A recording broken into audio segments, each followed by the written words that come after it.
Bharatiya Janata party ने वंदे मातरम के 2 ही छंद गाने के कांग्रेस के फैसले के खिलाफ अभियान शुरू करने का फैसला ले लिया है। बीजेपी अध्यक्ष नितिन नवीन की नई टीम की पहली बैठक में इसे लेकर 10 सूत्रीय प्रस्ताव भी पास किया जा चुका है। भारतीय जनता पार्टी ने इसके साथ ही जेन ज़ी के साथ संवाद के लिए एक टीम का भी गठन कर दिया है और बीजेपी की नई टीम को संबोधित करने के लिए आज शाम प्रधानमंत्री मोदी भी बीजेपी मुख्यालय पहुंच रहे हैं। तो वंदे मातरम पर 10 सूत्रीय प्रस्ताव पास भारतीय जनता पार्टी ने किया है। जेन ज़ी से संवाद के लिए भी बीजेपी की टीम बनी है।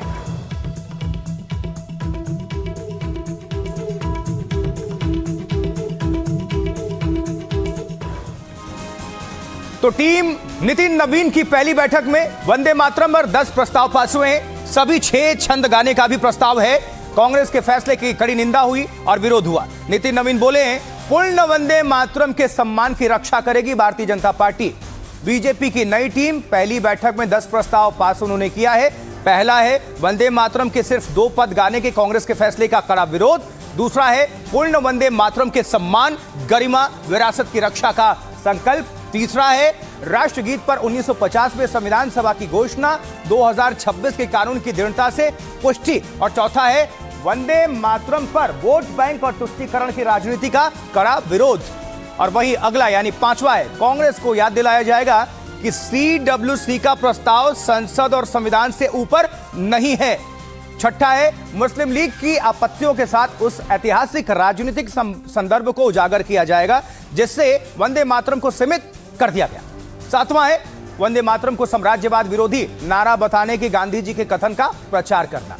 8वां वंदे मातरम की अहमियत बताने के लिए देश भर में अभियान चलाएगी बीजेपी। और 9वां प्रस्ताव यह है कि युवा पीढ़ी को वंदे मातरम पर जागरूक किया जाएगा। और 10वां प्रस्ताव राजनीति के लिए वंदे मातरम के सम्मान से समझौता स्वीकार नहीं करेगी पार्टी, भारतीय जनता पार्टी। आगे बढ़ते हैं। अब भारतीय जनता पार्टी के जो प्रवक्ता हैं संबित पात्रा, उन्होंने बीजेपी की नई कार्यकारिणी की पहली बैठक के बाद वंदे मातरम के मुद्दे पर कांग्रेस को सावधान किया। सुनिए। जिस समय कानून पारित हो रहा होता है, आप कानून के विषय में कोई संबंध नहीं रखते हैं, वहां अंदर मौजूद नहीं रहते हैं और CWC में आप नया कानून बनाने की कोशिश कर रहे हैं। खबरदार, खबरदार, वंदे मातरम के साथ कोई खिलवाड़ नहीं होगी। हां, हम जानते हैं इसी राहुल गांधी जी ने अपने एक बंद बैठक में, जिसको मीडिया के बंधुओं ने उजागर किया था, यह ऐलान किया था, हां हम मुसलमानों की पार्टी है। उन्होंने कहा था हां हम मुसलमानों की पार्टी है, मगर उसका अर्थ यह नहीं है कि देश को आप इस प्रकार वंदे मातरम के माध्यम से विभाजित करने की कोशिश करेंगे। और वंदे मातरम, जैसे गांधी जी ने कहा, यह देश का गान है, यह मंत्र राष्ट्र का है, यह हिंदू और मुसलमानों के बीच में विभाजन का तरीका नहीं है। भारतीय जनता पार्टी अध्यक्ष नितिन नवीन की नई टीम की पहली बैठक में जेन ज़ी से संवाद की अहमियत पर भी फोकस किया गया, जोर दिया गया। अब बीजेपी ने कॉलेज, विश्वविद्यालय में जेन ज़ी से संवाद के लिए एक टीम भी गठित कर दी। बीजेपी के राष्ट्रीय अध्यक्ष नितिन नवीन की नई टीम की पहली बैठक। दिल्ली में बीजेपी मुख्यालय में हुई इस बैठक में आने वाली चुनौतियों के मद्देनजर अहम फैसले लिए गए। सबसे ज्यादा जोर राष्ट्रगीत वंदे मातरम पर रहा। बीजेपी ने प्रस्ताव पास किया कि राजनीतिक सुविधा या तुष्टीकरण के लिए राष्ट्रगीत के सम्मान के साथ कोई समझौता नहीं किया जाएगा। पहला पदाधिकारी बैठक माननीय नितिन नवीन जी का हुआ है। उसमें पहला रिजोल्यूशन, पहला प्रस्ताव भारत के गौरव, भारत के सम्मान और जिन लोगों ने, जिन हुतात्माओं ने अपना बलिदान दिया है भारत की स्वतंत्रता के लिए, वैसे महामंत्र वंदे मातरम के सम्मान में यह प्रस्ताव जारी है। इस बीच जेन ज़ी से संवाद के लिए बीजेपी ने एक टीम बनाई है। इसमें गुजरात के उप मुख्यमंत्री हर्ष सांघवी, बीजेपी महासचिव स्मृति ईरानी, विनोद तावड़े और छत्तीसगढ़ के वित्त मंत्री OP चौधरी समेत कई नेता शामिल हैं। बीजेपी की ये टीम देश भर में स्कूलों और यूनिवर्सिटी में जाए और छात्रों से बातचीत करेगी।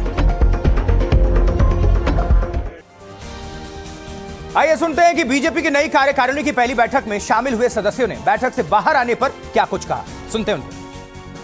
सक्सेसफुल बैठक हुआ और बहुत भावना, सोच, सब नया जो कामकाज है सामने, उसके बारे में सब डिस्कशन हुआ। अच्छा से डिटेल्स में हुआ और जो सब कार्यकर्ता इतना दिन तक काम किया उसके भी परिचय दे दिया। एजेंसी को लेकर भी कुछ आप छोटा छोटा उसको भावना को समझना है, बैठक करके करके। ये एक सांगठनिक प्रक्रिया थी और उस सांगठनिक प्रक्रिया के तहत राष्ट्रीय अध्यक्ष जी ने अपनी नई टीम को भी बुलाया और जो उनकी पुरानी टीम रही साथ में जिन्होंने काम किया लंबे समय तक, उन सभी लोगों को भी इसमें आज आमंत्रित किया था। आने वाले समय में कार्यक्रमों को लेकर विभिन्न प्रकार के जो कार्यक्रम तय हो रहे हैं उस रूपरेखा को लेकर आज पूरी रात तक की बैठक है। ये तो केवल परिचय का मीटिंग था। नए जिनको जिम्मेवारी मिली है, जिम्मेवारी में परिचय हुआ है, कौन कहाँ से क्या है, कैसे पहले क्या था, बस इतना ही परिचय हुआ है। नए पदाधिकारी आज यहाँ पे उपस्थित हुए हैं और विभिन्न विषयों पे बात हुआ है और आने वाले समय में जो संगठनात्मक कार्य पार्टी का होना, उन सारे सब्जेक्ट पे बात हुई है।